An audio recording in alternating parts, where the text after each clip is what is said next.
قال لي مسلمان الريح ما قدر قيمتك ندي في الري معلومة قول جم خذي تعالى. قال لي مسلمان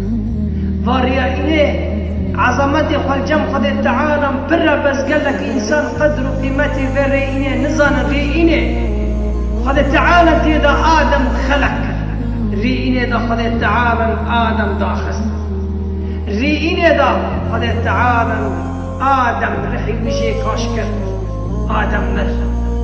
قال لي مسلمان الرئيني دا ساعتها كان معلوم هيك تشش خذي تعالى بخوازي خذي تعالى بديته الرئيني دا بر صلوات بيش انسان محمد صلى الله عليه وسلم الرئيني دا كي قيامة رابع. قال لي مسلمانا وما حساب ذي قيامتنا كري. قال لي مسلمانا بيخبر عليه الصلاة والسلام دي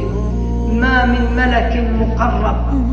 أو ملائكة بنيزك خذي تعالى عرض عزمان دي بيخبر عليه الصلاة والسلام كيانو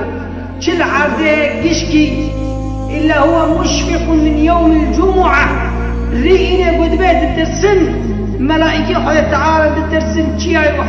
جماد العرضه هشو آقل يخوتني الترسنش في رئينا وإنه قيامة رابع سرمون ده الوشي. وسبحان الله إنساني بني مجد غفلته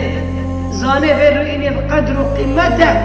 ناكي وإنه فيري قدر قيمته قيمتك فيرو معلوم ده دعاك تيدا بك صلواتك تيدا بك يجي نميك خبك نزل إنه دبي فاري إني قيامة ربي ودبي دار حزج خد تعالى بيت هذه حزج خد تعالى دسبوش نبي دسبوش نبي. قال لي مسلمان عملك شباب بك ولو رئيني ذا وحاتم جي بك ورئيني وجي حساب قيامته بك بيا ربي تمسبت بك سريحة ونكي إنسان يقول غافل قدر قيمتي بالرئيني النصاري. وتعالى مجموعنا وصلى الله على سيدنا محمد